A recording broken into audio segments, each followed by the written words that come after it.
I want to do something sort of a bit special this year, so I thought we're going to do a Les Paul Standard, because the Les Paul Standard, as everybody knows, it's a numero uno, the most coveted, the most prestigious wanted instrument on the planet. They started production in 1958.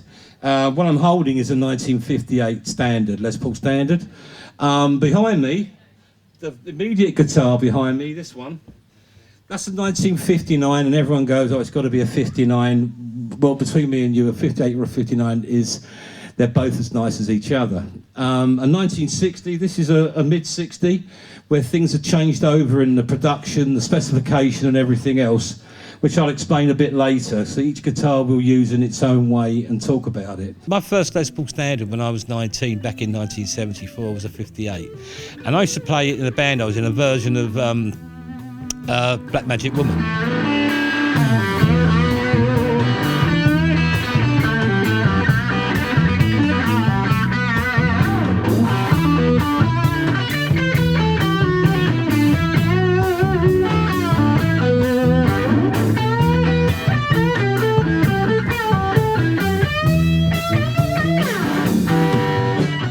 The characteristic of a 58 Les Paul to a 59 is the break angle from the neck is slightly forward.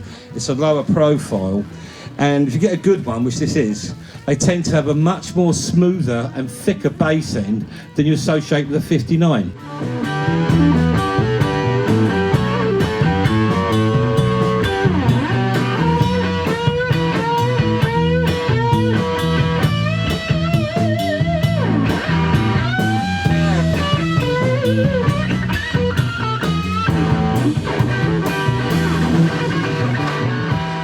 The sound of a 59 that I noticed when I had my first 59, it is a bit more toppy, a bit more open, not so compressed, not so creamy, but it's a much more, and can be a much more aggressive guitar, and I think it's probably one of the reasons that a lot of people like them, because it does move a lot more air, and it does sort of, it kicks a lot more aggression. This song, I've got to say before I start, a good old buddy of mine that I knew back in the day was Gary Moore.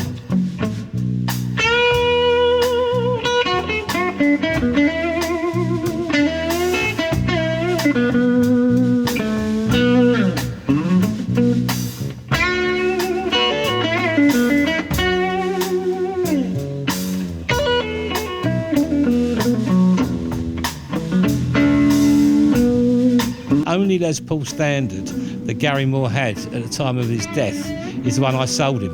When he was recording his Still Got Blues album, I took it to the studio at Sarn West, and his guitar tech, Graham Lillier, called me and said, Gary wants to buy another burst, and it's the first burst he bought after the Greenie guitar. So I thought, I had this guitar, and it was killer. And I took it to the studio. Gary loved it, he bought it, and the rest is history. And that's a guitar he called Stripe, and that is a guitar that he kept right to the end of his life.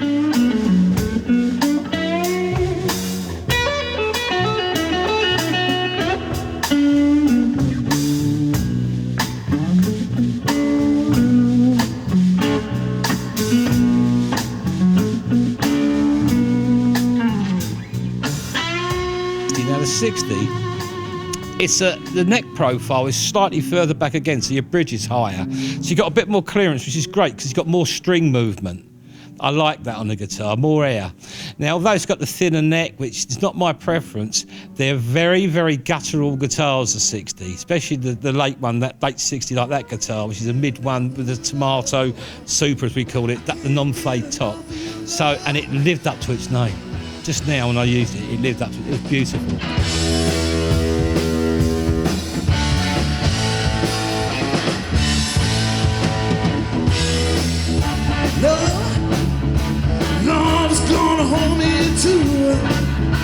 Now, I wanted to finish with something just to sort of rock out, because standards are sort of, they've got the tone, they've got the ambient, they've got the Peter Green finesse and all this.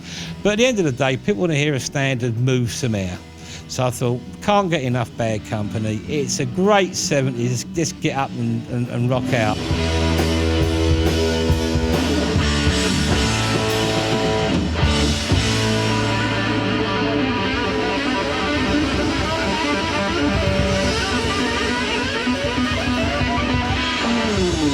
I was playing a gig as a kid at 15 at the Surrey Tavern, and we were asked to go upstairs to support a band because the support act hadn't actually come. Looked at the stage, I saw all this orange backline, and I saw this Les Paul Standard on a stand. I just thought, my God, and I gravitated towards it. And at the time I had my first Les Paul was a 68 Les Paul Gold Top.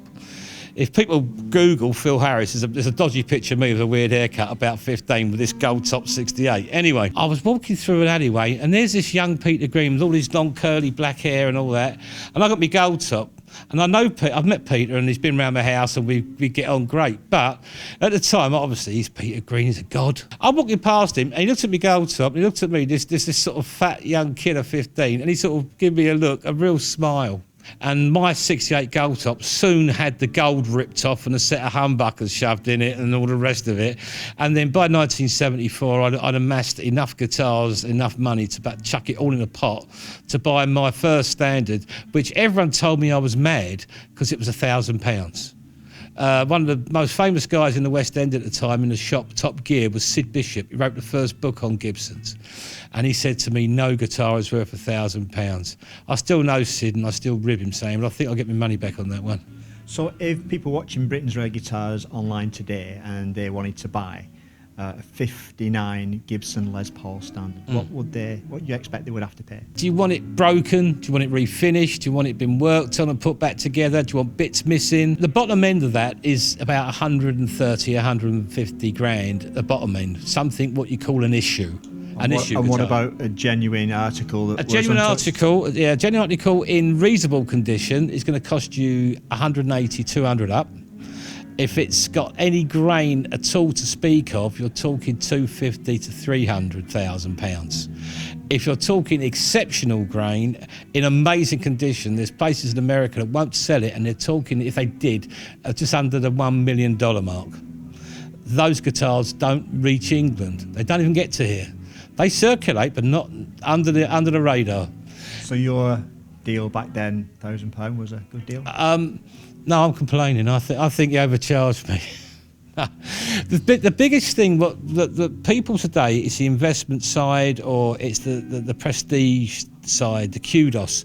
But you know what? Back in the day when we all bought them, in a very short amount of time, a lot of my friends that we were playing in bands, I'd just done the Thin Lizzy thing. I'd just come out the Lizzy thing when I bought my first Standard. I was playing the 68 Gold Top, sprayed sunburst with humbuckers on it. But I bought my first Standard. There wasn't anything replica-wise or reissue-wise. And if you want to get that sound, there was only one route you could take. And you sold the family silver to do it.